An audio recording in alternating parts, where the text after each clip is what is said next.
Hi, this is Dr. Gregory Sadler. I'm a professor of philosophy and the president and founder of an educational consulting company called Reason.io, where we put philosophy into practice.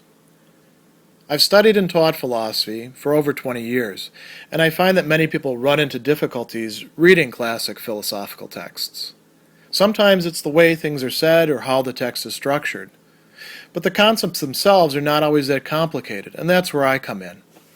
To help students and lifelong learners, I've been producing longer lecture videos and posting them to YouTube. Many viewers say they find them useful.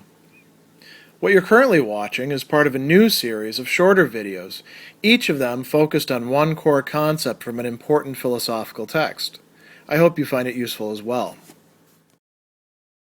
In her work, The Ethics of Ambiguity, after exploring a number of problematic attitudes that a person definitely can adopt and take and live out in response to the ambiguity of existence, Simone de Beauvoir is going to devote a short discussion specifically to two different, let's call them mistaken approaches beyond those that intellectuals are going to be attracted towards and which are not going to prove ultimately satisfying. Now, I do want to specify that she is definitely not saying that everybody who's an intellectual or anybody who's engaging in critical thought or anybody who's engaging in creative activity is falling into these problematic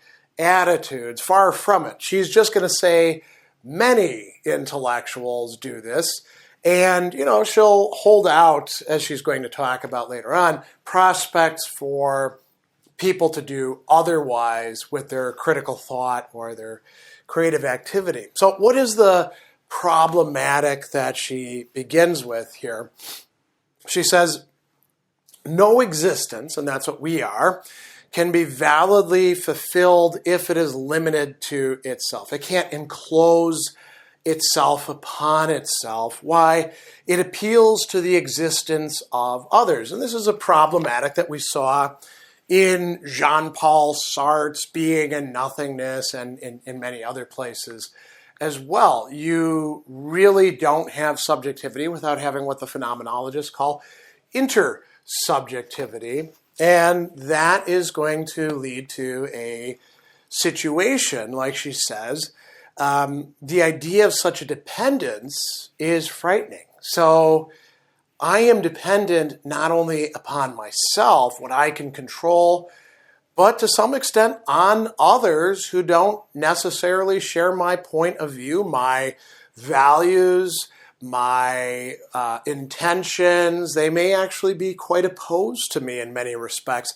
So she says the separation and multiplicity of existence, that's other people, raises highly disturbing problems. One can understand that men who are aware of the risks and the inevitable element of failure involved in any engagement in the world attempt to fulfill themselves outside of this world. This is a world of other people, not just a world of objects, right? Not just a world in which I am the main character and everybody else are at best bit roles or perhaps the antagonist, right? There are risks. There's failure inevitably involved in whatever stance I adopt. I can't even adequately predict what the risks are. I just know that they're there. And so there's a temptation to try to go outside of the world to do this. And she says, the human being is permitted to separate themselves from this world by contemplation, to think about it, to create it anew. So think about it, critical thought, create it anew, creative activity. So she says some men, instead of building their existence on the indefinite unfolding of time, propose to assert it in its eternal aspect and to achieve it as an absolute. They hope thereby to surmount the ambiguity of their situation. And so she's going to talk about how intellectuals specifically will do this in two main paths, right? Critical thought or creative activity. But what are they doing? It's not something unique to intellectuals. It's something that all sorts of people who are threatened by the ambiguity of existence, who want to somehow transcend that and create something eternal, something absolute, are going to be attracted to. It just so happens that intellectuals tend to be good at, and like most of us who are good at things, we see that as the solution, good at critical thought or creative activity. So let's look at critical thought first. She says, we've seen that the serious, which is one of the previous problematic existential attitudes, contradicts itself by the fact that not everything can be taken seriously. It slips into a partial nihilism, right? So there's a connection between the serious and the nihilist, another one of the problematic attitudes. But nihilism is unstable. You can't really stay in nihilism all that long, right? It tends to, over time, reintroduce things that actually do have value or meaning. And so she says it tends to return to the positive, something positive, right? So what does critical thought do? Critical thought is trying to go beyond or to transcend both the serious and nihilism at the same time. How? So it is militating everywhere against all aspects of the serious, but without foundering in the anguish of pure negation. How can it do that? She says that there's really two parts to this. So it elevates some sort of superior, universal, and timeless value, objective truth. And it doesn't necessarily have to be framed as objective truth, just anything that would hold that sort of role or value. You could frame it in other ways, although there are a lot of people who talk about objective truth as kind of like an idol, right?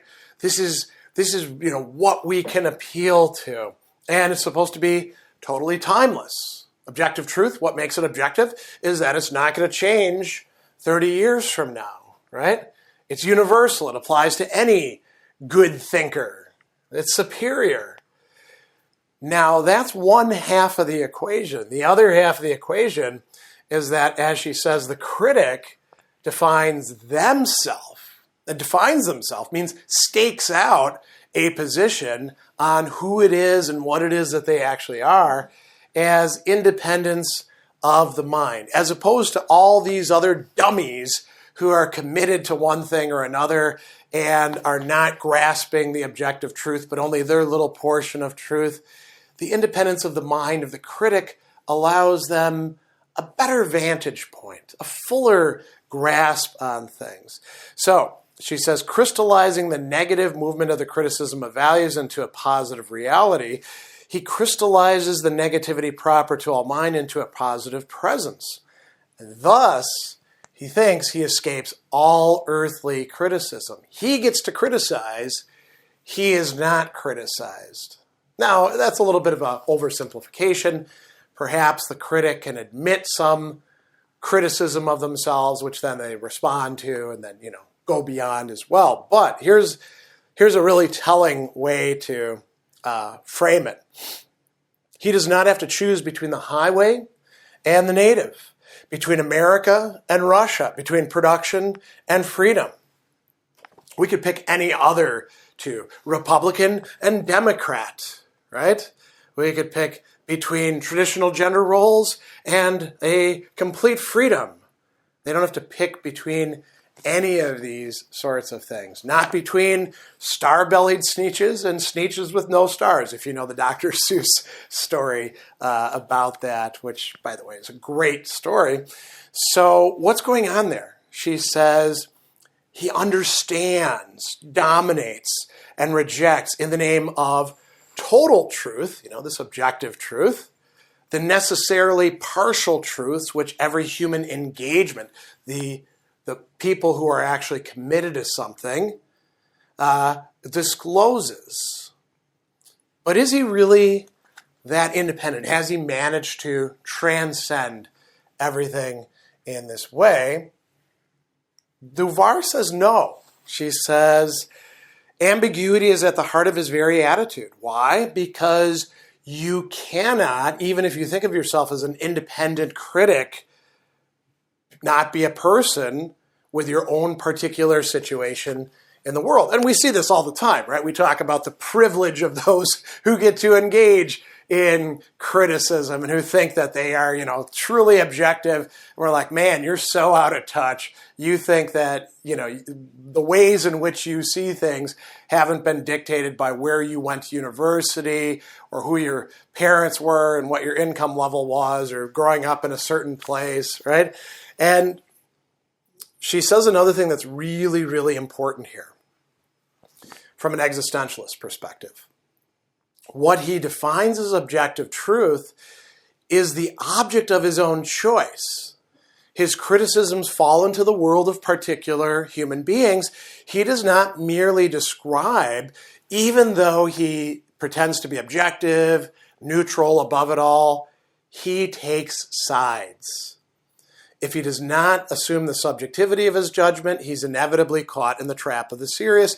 Instead of the independent mind he claims to be, he's only the shameful servant, I love this phrase, of a cause to which he's not chosen to rally. He's still embracing and furthering some cause. He's just not being honest about it. So, does that apply to every intellectual engaged in criticism? Obviously no. But I think we can easily conjure up examples for ourselves of that. Shifting now to the creative person, the artist or the writer. And again, not all artists, not all writers. She says they force themselves to surmount existence in another way. They attempt to realize existence as an absolute, or better put, more clearly put, they attempt to realize a certain part of existence, which it is carved out from their own activity in some sort of medium, that becomes an absolute, right? And she says, it's existence which they're trying to pin down and make eternal. The word, the stroke, the very marble indicate the object insofar as it's an absence. In the work of art, the lack of being returns to the positive. Time is stopped. Existence is confirmed and establishes its own justification. And here she brings up Immanuel Kant's aesthetic theory, so theory applying to artwork, right? And she talks about, this is in the third critique, the critique of judgment, Kant talking about a finality without end, a certain kind of teleology there without a telos. What is the telos actually? To create some sort of absolute eternal object. By virtue of the fact, she says, that the artist, the creative type is set up an absolute object, they are tempted, they get to consider themselves, the creator, as an absolute.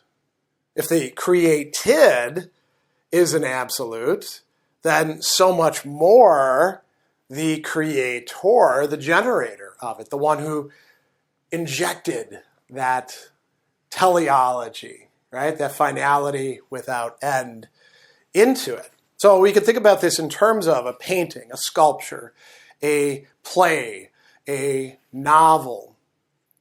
There are quite a few creative people who will find the justification for their existence in what it is that they're able to produce. It's interesting too, she doesn't talk about this here, but they may go through many iterations, thinking I've actually got it this time, and then looking at it and being like, this is good, but this is not my final effort. I need to figure out what my next book is going to be, my next sculpture, my next painting, my next concerto, right?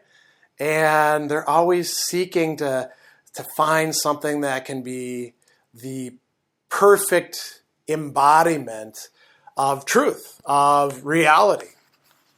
So she goes on and she says, if the work becomes an idol whereby the artist thinks he's fulfilling himself as a being, he's closing himself up in the universe of the serious. And here she invokes another philosopher, falling into the illusion which Hegel exposed when he described the race of intellectual animals, right? The animal kingdom in the phenomenology, where everybody's got their particular thing that they do, their function, their shtick.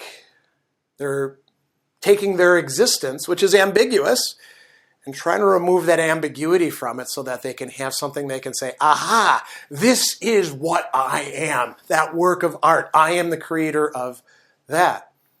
De Beauvoir considers that just as much a failure as what the person who elevates their own critical thought above all the others to be. So what we have here are two attempts by intellectuals primarily, people who think about stuff and who talk about thinking about stuff, to resolve this problematic that they aren't really able to adequately resolve and perhaps not even to properly conceptualize.